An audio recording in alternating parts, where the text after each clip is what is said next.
The following podcast is a deep, shallow dive production. And you're going to love it. Okay, let's go. Ivermectin, a dewormer, really? They are shaming themselves. No one has to shame them. They're shaming themselves. No, they need to be shamed. Yeah. They need to be called out and shamed. Yeah. 3 years later, I am taking a, what do they call it? Like a regular dose, you know, whatever. They're trying to build up of ivermectin. Ivermectin was a boogeyman early on in COVID. You couldn't talk about it. That was wrong. the boogeyman, Chris Cuomo. All right. Hey, what's up, everybody? Happy Friday. All right. We're going to have some fun today. We're going to play some clips and talk about them and talk about hypocrisy and, again, get stuff on your radar. A couple of nuggies, a couple good nuggies. Anyway, I wanted to play that clip. That's actually been getting, again, a lot of viral activity. And that's another thing I realized. Maybe what I'll start doing is focusing on the clips that, you know, are getting viral activity. And basically, long story short, Chris Cuomo, the former CNN anchor, you know, his brother's Andrew Cuomo, the former governor of New York.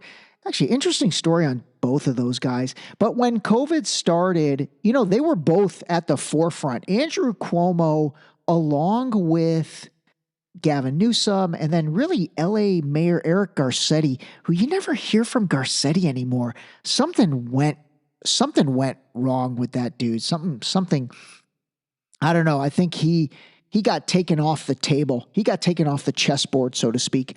But anyway, in regards to Chris Cuomo, what has gone viral is that initial clip at the beginning was him and Don Lemon in 2021, whom both were very boisterous, you know, basically, I don't want to call them fear mongers, but, you know, they pretty much chastised anybody that went against the, you know, the narrative about the vaccine. And then that in particular was talking about ivermectin. I think it was when Joe Rogan said that he took a dose of ivermectin and his COVID got better within like 24 or 48 hours or something like that.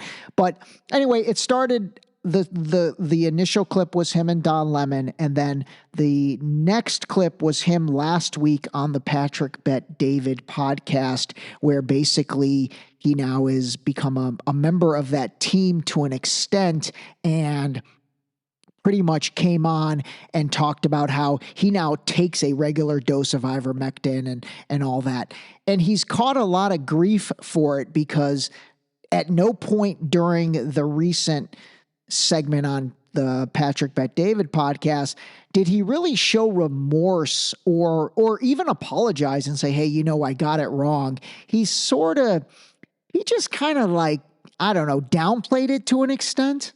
We were given bad information about ivermectin. The real question is why? Honestly, I feel like the real question is, you know, why did you just believe what you were given? You know, especially you as a, you know, supposedly astute journalist. Why didn't you do what a lot of other people did, which was, you know, put your critical thinking hat on and, you know, ask some questions like we've been talking about the past few episodes. What's wrong with asking questions instead of just going along with what you're told? Everyone's going to say Joe Rogan was right. No, Joe Rogan was saying, yeah, he was right. Yeah, he was right. I seriously think I need to start filming some reaction videos to some of this stuff because a guy like Chris Cuomo, to me, I mean, this guy has no integrity. He really doesn't. It's like, dude, first of all, I'm fine with you having been that way, but own it, you know, own up to it. And even last week, again, he's not really owning up to it. He's just kind of trying to, like, you know, come up with a reason why he did what he did. That's the job. The idea that, well, you were a vaccine proponent. Why wouldn't I have been a vaccine proponent? Now there are questions. Oh, no, but I knew at the time. No, you didn't. What you knew was that there were people telling you to be resistant to what the government was telling you to do. Man, I pretty much disagree with all of that. But anyway, that's a clip that I did want to play because it has gotten a lot of notoriety. And, you know, a lot of people, man, maybe without even realizing they're doing it, but, you know, they're calling a spade on people. and they're basically calling bullshit. And with Chris Cuomo, not even, 2021, whatever, I will say this. I can go back and look at everything and say, hey, you know what? Hindsight is 2020. And so, I'm not going to criticize people for something that proved to be wrong, because again, at that time, maybe that was truly what they felt. And I respect that. I truly do respect that. What I don't really respect is, honestly, and this is not even about this Chris Cuomo situation. This is in general. I think you should be able to admit when you're wrong. I really do. I think you should be able to admit when you're wrong. I think you should apologize when you need to apologize. Those are two characteristics I genuinely strive to do. I really do. In my relationships, in business, in my personal life, even on this podcast. I think there have been times where maybe I've gotten something wrong, and I'm sure there's going to be times in the future where I get something wrong, and I absolutely will strive to own up to that, own it. I'm going to own it. I'm going to own my mistakes and own the things I got wrong. And I don't know, based on that clip from him, I don't see him as being authentic and having the integrity to do that.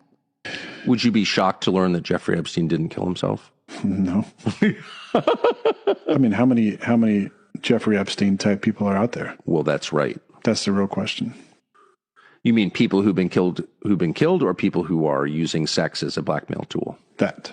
All right, next clip. Let's jump to a couple guys that I personally do think are authentic. And so Aaron Rodgers, quarterback for the Jets, went on Tucker Carlson's new network, Tucker Carlson Network, and they talked about a bunch of things, but this was an interesting clip, and again, another clip that seems to be going viral in terms of the content. But they're talking about, the Epstein situation, which we touched on the other day. We've talked about it a few times throughout the podcast. And, again, with that whole thing, it's like, where's the list? Release the list. Release the list. Ghislaine Maxwell is in prison for 25 years for sex trafficking. Did she traffic those kids to no one? Yep. And then who's pulling the strings on that? Any guesses? Well, Ghislaine Maxwell has a lot of ties to the Mossad. Yep. That would make sense. Jeffrey didn't seem to get some of the appointments he was given in prominence based on merit. I will say one of the things that I think is completely obvious is, again, Jeffrey Epstein was not some, charismatic guy that won people over. He definitely got access to people because someone else gave him access to those people. You never hear people talk about him like, oh yeah, he was such a great guy. He was so fun and blah, blah, blah, blah. He actually just, in everything I've seen, he just kind of comes off as a total dick. Somebody was putting him in the right spots. But I don't think he's the only one. I think there's a problem, a weird, bizarre problem, really, that has a weird sex component to it with some of the elites, and there's a pedophile component to it as well, which is really sick. And there's some prominent figures who are in the spotlight as of late. Aaron Rodgers, I again, love him or hate him. The dude is. He's talking his truth. He really is. He's expressing his opinion on things, and again, he's not a dumb jock. He's an incredibly intelligent guy, and whether this stuff is totally, I guess, something you don't believe in, I completely do respect that. But I think in that little piece, he was talking about P. Diddy and maybe potentially Drake now. I would like that to be exposed. But Jeffrey Epstein had the goods on everybody. So there were a lot of people that didn't want him to be alive. And then the whole, wild story around, multiple people being asleep and, him not being watched at the time is real convenient. And I just don't believe in that many coincidences. No. He was murdered in federal detention in Manhattan. I don't think there's any question about that. And people lied about it, including the then Attorney General of the United States. I think there's some weird correlations between and anomalies that, the Johnny Depp trial had eyes on it, crazy coverage. That's actually a great point. If you think about that, the Johnny Depp Amber Heard trial, I think it actually streamed on maybe, I don't know what network, but I know they actually literally, I think the whole thing was on TV. And that is interesting that with, the Ghislaine Maxwell trial, none of it was on TV. And there were no reporters allowed in there. And the Ghislaine Maxwell trial had next to no coverage, no TV coverage, no nightly commentary about it, no traffic to nobody. I mean, they literally she is indicted for trafficking kids, and nobody who she was trafficking kids to got indicted. Or named. Yeah. And all the files that are out there still haven't been released. We have one testimony from one victim. That's all we have. When that came out, it was just literally like one victim. And there's hundreds of just in that little who flew on the Lolita Express. And there's a lot of super prominent names who are on the flight logs. Anyway, again, I'm sharing this because it definitely is getting views. But more importantly, I do think that, like we've talked, I feel like this was kind of a theme this week. And that theme is, hey, just hear everything out. Seriously, hear everything out. Listen to what's going on, go and do your own research, decide for yourself, give something a listen, see who you think. It's funny, these pillars are really starting to take over my life, but it's like everything I see and analyze, I look at it through these 4 lenses now. It's like, is there self-awareness? Does that person have self-awareness? I think Aaron Rodgers has self-awareness. I think he's aware of who he is. Obviously the stuff and the things that he talks about, they're highly controversial, and he really only has downside. There's really only downside for going there. He gets canceled by potential sponsors. Obviously, he puts himself in a different, I guess, position. I don't see him getting a, gig on Fox the way Tom Brady's getting a gig on Fox now that he's retired, where, I'd love to see Aaron Rodgers, as a commentator, because I think he could help people understand, the game of football much better. Kind of like Tony Romo. I actually love listening and watching Tony Romo because he breaks down the play as it's happening, because obviously he was, the quarterback for the Cowboys, and he sees it. He sees things developing, and he's got that knowledge base. I think guys like that in any sport, quite frankly, when you've played a sport at the highest level and played it well, by the way, I think that gives you such a better, different, but such a better perspective to then, become a commentator or an analyst. It's like some of the NBA guys that become analysts. I'd much rather hear from a former player than, someone that, maxed out in high school like I did and doesn't really have that experience base. Even if they were a coach, I think it comes off more authentic hearing it, from a former player who has the intellect to articulate that properly. So anyway, I feel like the things Aaron Rodgers has talked about and really the persona he's taken on, which to me is a very authentic one. He's being authentic to himself. But again, that probably will have, ramifications and, limit his upside post-football. It might even affect his football contract. Who knows? But anyway, I give the guy credit for talking his truth, even if you don't agree with it, even if you don't, whatever, at least he has the guts to do it. We created ISIS. ISIS is no less than the people up in Islamberg, no less than Gulen, is a CIA creation. John McCain, for heaven's sake, was over there with the ISIS officials. We created them. They came from the Al-Nusra group, the Syrian Liberation Front. These two organizations combined, and they morphed into ISIS. All right, this is a super interesting clip somebody sent me.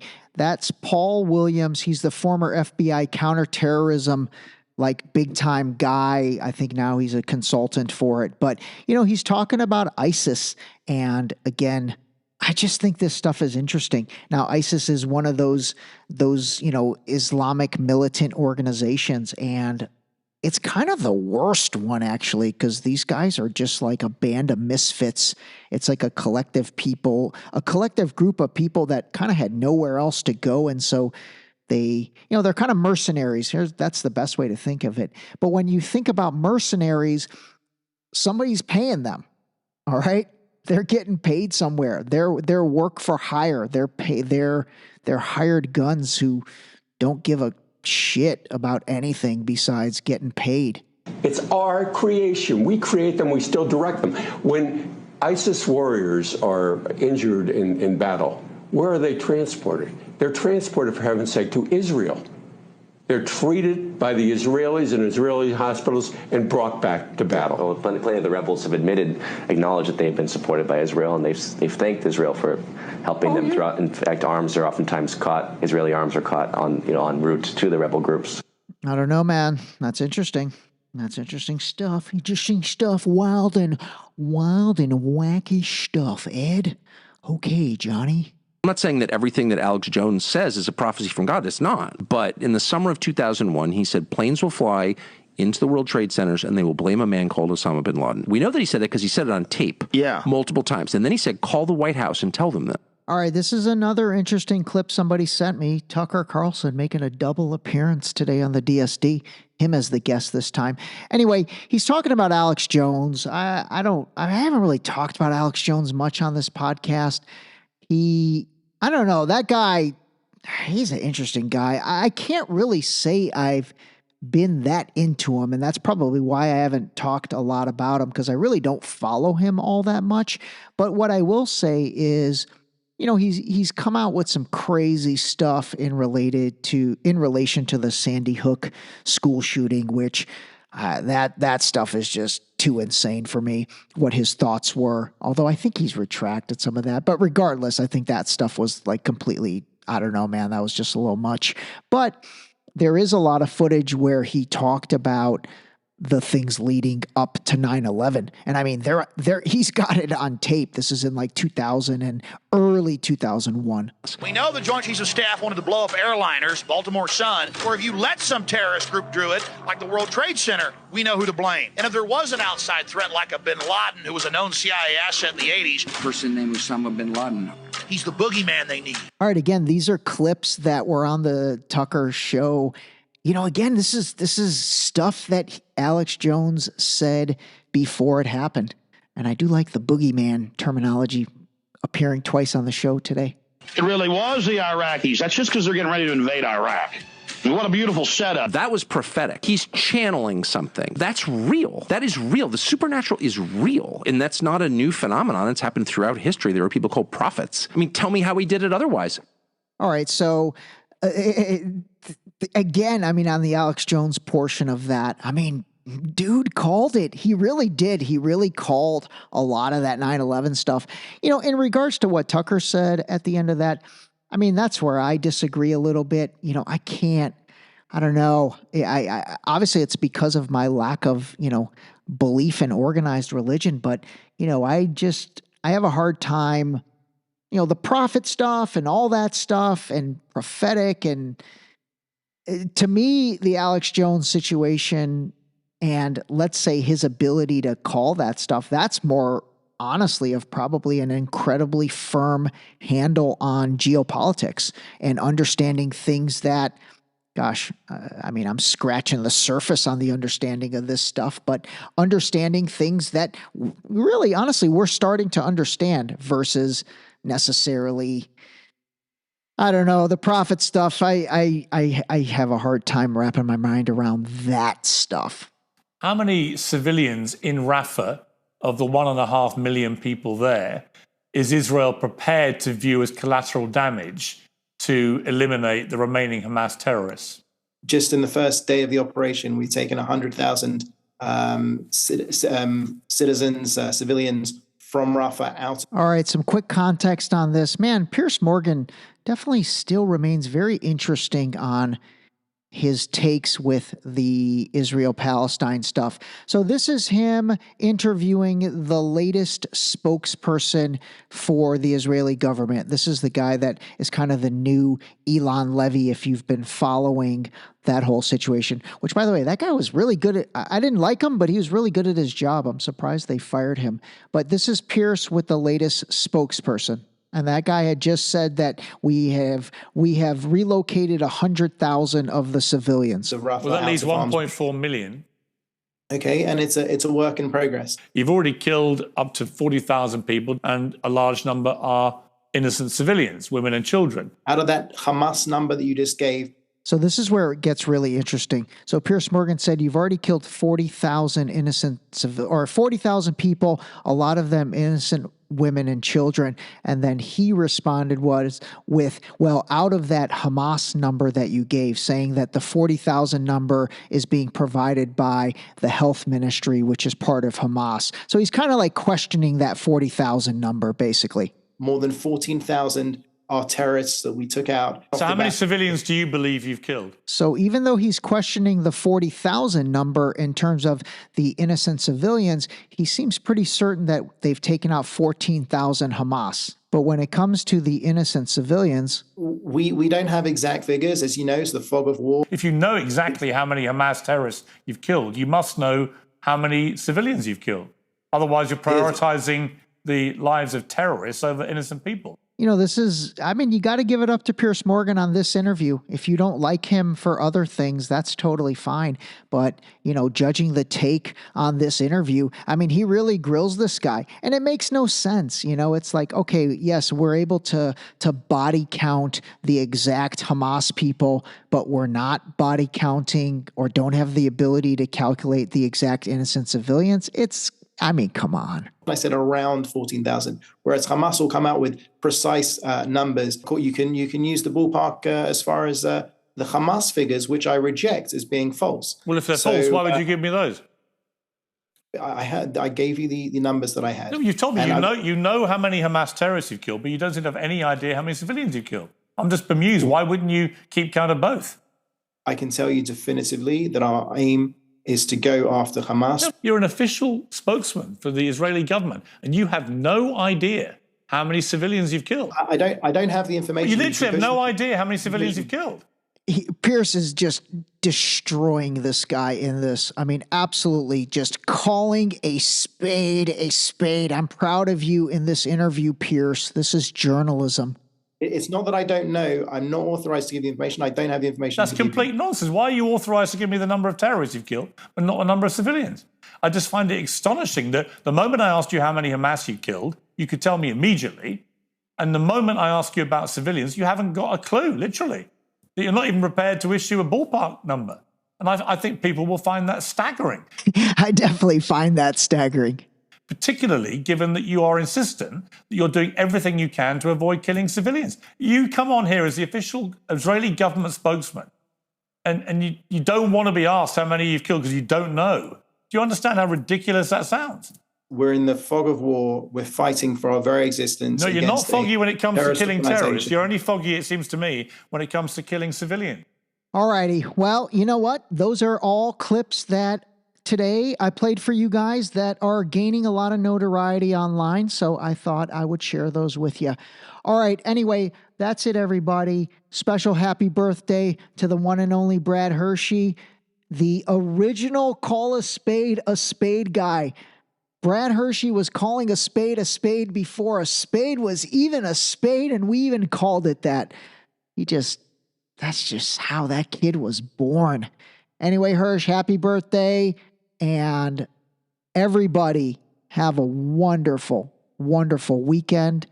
I hope you enjoyed this week's episodes. Do me a favor. Do your boy 2 favors. 1, if you haven't gotten a chance on Spotify or Apple Podcasts to just leave me a 5-star review, Actually, if you don't think I deserve a 5-star review, that's fine. Whatever you think I deserve is fair. But if you don't mind, do a quick review. That would be amazing. And then sign up for the newsletter. Go to deepshallowdive.com. It should come up in like the first 5 seconds or as you scroll 25% down the page. I promise I'm only going to provide good quality stuff. Plus, with all the guests that I am in the process of interviewing and editing, it'll be just a way for you guys to keep up with what's going on. So if you get a chance, go to deepshallowdive.com. I think you'll actually enjoy the website as well and sign up for the newsletter. That's it, everybody. Call a spade a spade. I truly appreciate the time you take to listen to these episodes. Trust me, I know there are a ton of other things, let alone other podcasts that you could be listening to. And just know that it is not lost on me that you take the time to listen to this. So anyway, I really appreciate it. Call a spade a spade. Have a great weekend. The ending was terrific. This episode was brought to you by the new book, Deep Shallow Dive Into You, available now on Amazon and Barnes & Noble in hardcover and paperback. Don't forget to sign up for our new mailing list on our website at deepshallowdive.com.